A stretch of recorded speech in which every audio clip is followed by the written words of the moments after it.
मेरे प्यारे सुप्रभात। अरे आज आपको हम पढ़ाएंगे जो हम कबीरदास की पदावली पढ़ा रहे हैं। आज अंतिम पदावली होगी आपके साथ। हम न मरई मरी हैं, नहीं मुए हमारे जान।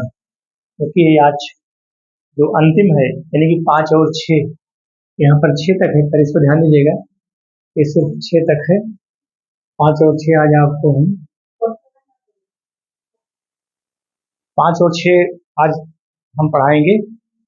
कबीर यहाँ लिखे हैं, क्या लिखा है कि हम ना मरई मरी हैं संसारा। कबीर के यहाँ कहने का मतलब है, कबीर का विचार है कि यह संसार भले ही समाप्त हो जाए, यह संसार भले ही नष्ट हो जाए, भ्रष्ट हो जाए, लेकिन हमें तो अमरत्व की प्राप्ति हो गई है। हम अमरत्व को प्राप्त हो गए हैं, हमारी मृत्यु संभव ही नहीं है। तो यहाँ कबीर लिखा है कि हम ना मरई मरी हैं संसारा। हम क्यों मरे भाई, हमें तो अमरत्व की प्राप्ति हो गई है, हमारी मृत्यु हो ही नहीं सकती। कबीर लिखा है हमको मिला जियावन हारा, अर्थात हमको कहने का मतलब है, अर्थात मैं क्यों मरूं, अर्थात मैंने मृत्यु को जीत लिया है, मैंने मृत्यु को जान लिया है, मैंने मृत्यु को जीत लिया है।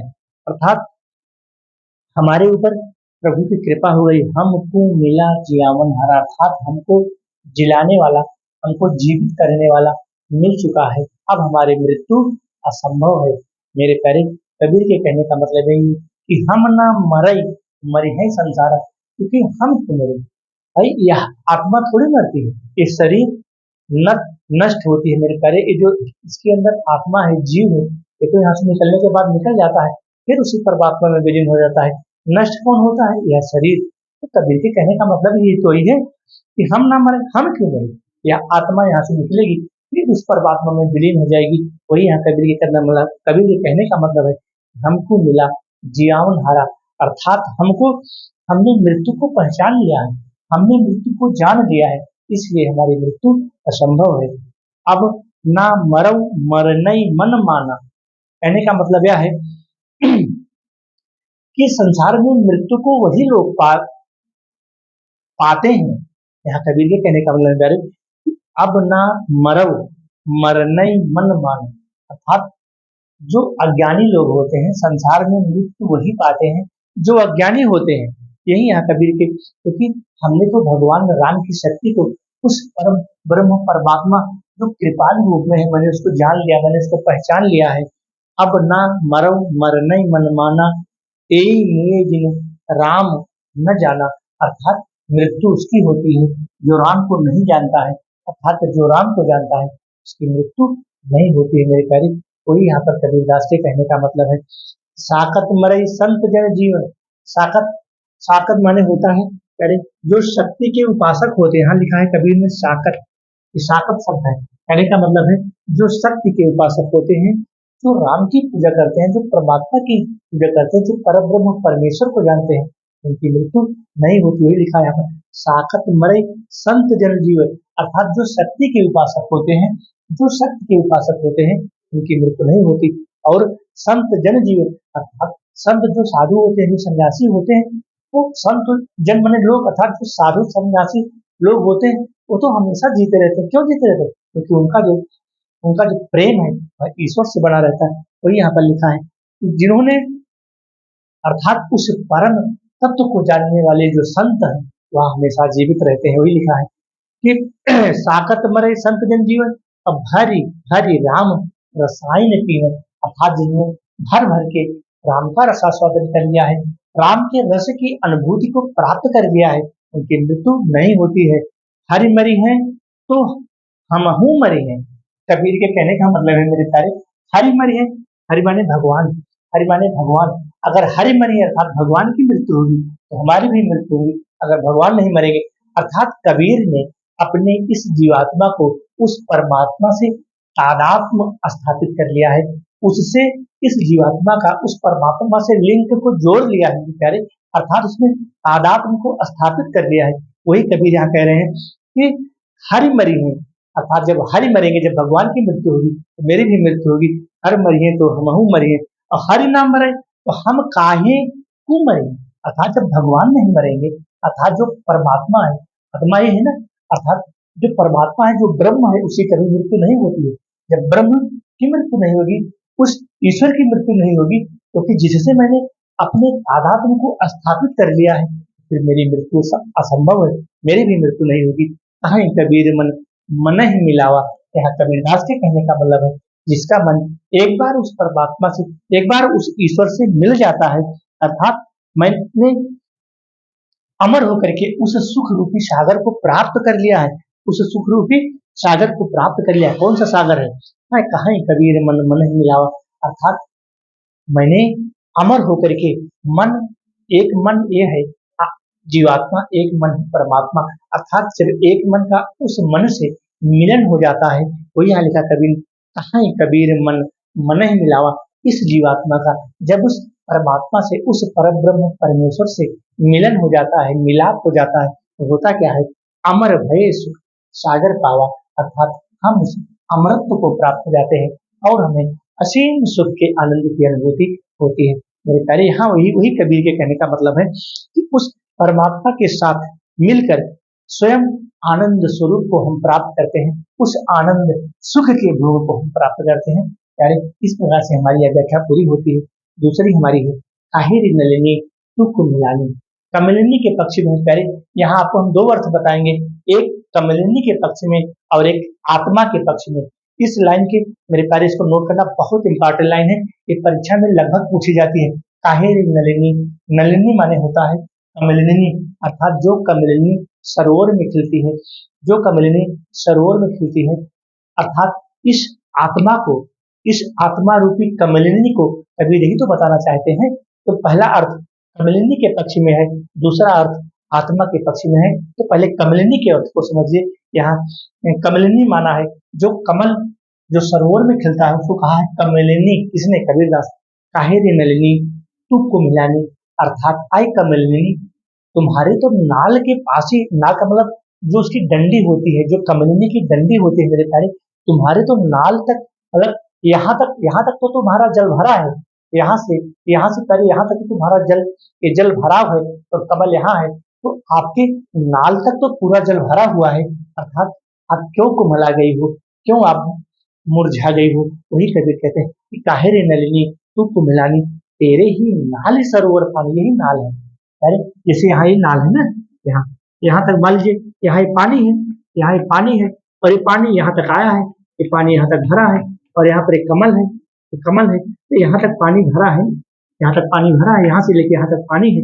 तो कबीर के कहने का मतलब है कि काहे रे नलिनी, आई कमलिनी, आप क्यों मुरझा गई हो, क्यों कुमला गई हो, जब तुम्हारे नाल तक, यानी कि यहाँ तक, यानी जब यहाँ तक तुम्हारा पानी भरा है, तो आप क्यों मुरझा गई हो?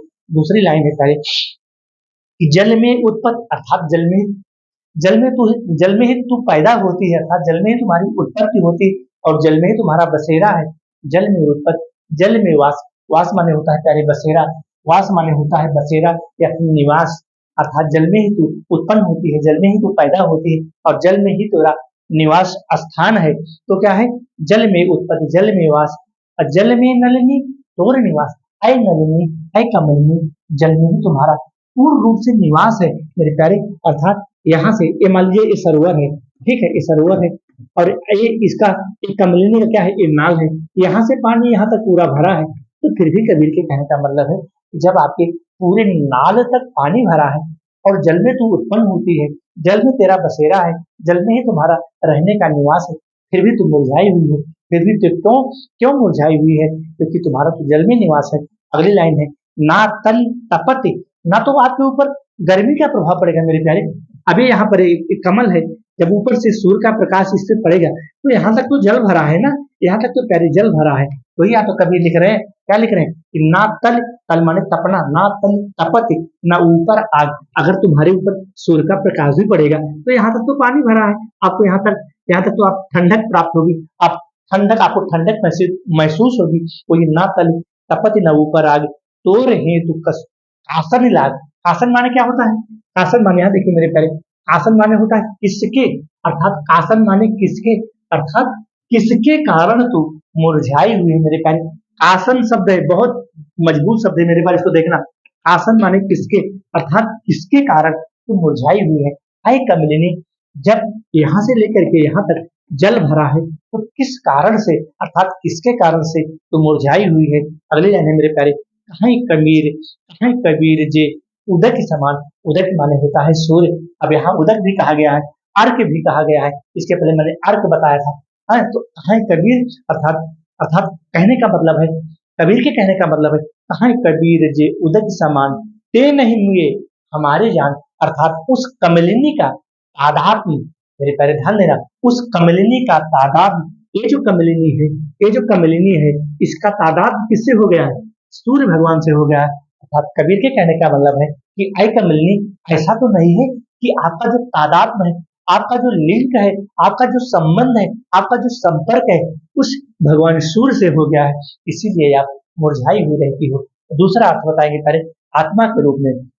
दूसरा अर्थ देखना, कबीरदास कहते हैं जीवात्मा, क्या कहते हैं कि आई जीवात्मा तू क्यों दुखी हो रही है। पहला तो अर्थ कमलिनी के रूप में हो गया ना, और दूसरा जीवात्मा, आई जीवात्मा आप क्यों दुखी हो रही है, जब तुम्हारे अंदर जब जब आपका परमात्मा से तादात्म्य स्थापित हो गया है। मेरे प्यारे ध्यान देना, पहला अर्थ कमलिनी के रूप में, दूसरा अर्थ जीवात्मा के रूप में। आई जीवात्मा, जब आपका संबंध उस पर ब्रह्म से, उस पर ब्रह्म ईश्वर से, उस पर ब्रह्म परमात्मा से तादात्म्य आपका आपका स्थापित हो गया है, तो फिर तो क्यों मुरझाई हुई है। कहने का मतलब यह है कि अर्थात आपको कोई सांसारिक कष्ट भी नहीं, आपको कोई दुख नहीं, आपको कोई पीड़ा नहीं, आपको कोई कष्ट नहीं है।